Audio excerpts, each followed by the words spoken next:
महान फनकार मोहम्मद रफ़ी की निजी ज़िंदगी से जुड़ा वो किस्सा जिसे बेहद कम लोग जानते हैं। एक महान फनकार जिसने भावनाओं को शब्दों में पिरोया, प्यार मोहब्बत से लबरेज गानों से दिलों को छू लिया। हाल ही में अभी मोहम्मद रफ़ी जी की जयंती बनाई गई।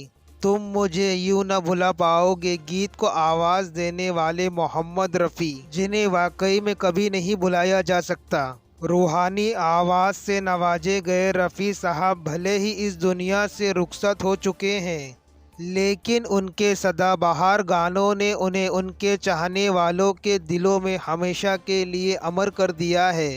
क्या हुआ तेरा वादा से लेकर आज मौसम बड़ा बेईमान है तक ये सभी गाने आज भी काफ़ी लोकप्रिय हैं। 24 दिसंबर 1924 को जन्मे रफ़ी साहब जितने बेहतरीन गायक थे, उतने ही शानदार इंसान भी थे। हालांकि अमृतसर के छोटे से गांव कोटाला सुल्तानपुर में रहने वाले मोहम्मद रफ़ी सुरों के सरताज कैसे बने, आइए जान लेते हैं कैसे सुरों के सरताज बने मोहम्मद रफ़ी।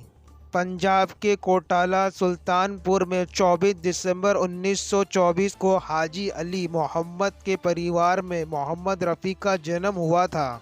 हाजी अली मोहम्मद के 6 बच्चों में से रफ़ी दूसरे नंबर पे थे।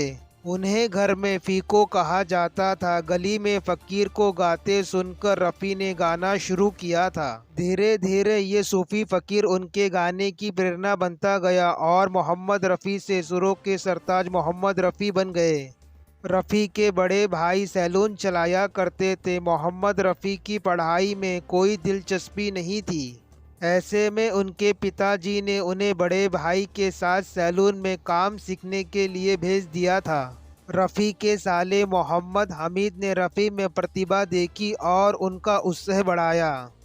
हमीद ने ही रफ़ी साहब की मुलाकात नौशाद अली से करवाई, जिसके बाद उन्हें हिंदुस्तान के हम हैं हिंदुस्तान हमारा की कुछ लाइनें गाने का मौका मिला। मोहम्मद रफ़ी ने पहली दफ़ा 13 वर्ष की उम्र में स्टेज परफॉर्मेंस दी थी।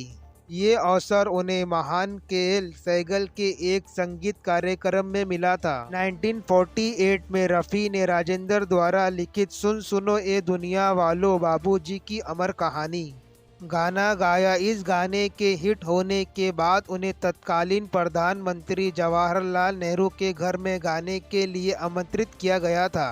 मोहम्मद रफ़ी ने बॉलीवुड की कई फिल्मों में शानदार गाने गाए, जिन्हें हिंदी संगीत के इतिहास में गिना जाता है। उन्होंने हिंदी गानों के अलावा कई क्षेत्रीय और विदेशी भाषा में भी गाए। रफ़ी के गानों के दीवाने तो करोड़ों हैं, लेकिन उनकी निजी ज़िंदगी के बारे में कम ही लोगों को पता है। बहुत ही कम लोग जानते हैं कि मोहम्मद रफ़ी ने 2 शादियां की थी।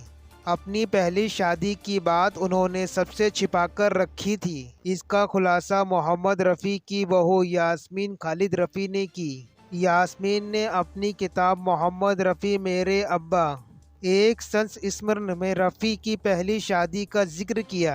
यास्मीन ने किताब में लिखा कि मोहम्मद रफ़ी की पहली शादी 13 वर्ष की उम्र में उनके चाचा की बेटी बशीरा बानो से उनके पैतृक गांव में हुई थी।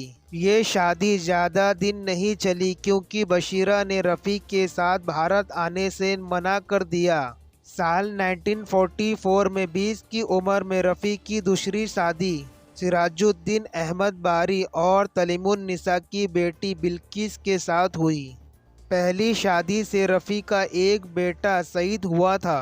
दूसरी शादी से उनके 3 बेटे खालिद हमीद शहीद और 3 बेटियां परवीन अहमद नसरीन अहमद यास्मीन अहमद हुई। रफ़ी साहब के तीनों बेटों शहीद खालिद और हमीद की मौत हो चुकी है। एच.डी. वर्मन, शंकर जयकिशन, लक्ष्मीकांत प्यारेलाल, ओ.पी. नैयर और कल्याण जी आनंद जी समेत अपने दौर के लगभग सभी लोकप्रिय संगीतकारों के साथ गाना गा चुके मोहम्मद रफ़ी ने 31 जुलाई 1980 को दुनिया को अलविदा कह दिया। रफ़ी साहब के अंतिम संस्कार में 10,000 से अधिक लोग शामिल हुए थे। अगर दोस्तों मेरी वीडियो आपको पसंद आए तो लाइक करें, शेयर करें, कमेंट करें और अगर आप नए हैं तो मेरे चैनल को सब्सक्राइब करें, क्योंकि सब्सक्राइब करने में कोई पैसा नहीं लगता, बिल्कुल फ्री है। फिर मिलेंगे मैं नेक्स्ट वीडियो में, जब तक के लिए बाय, टेक केयर एंड जय हिंद।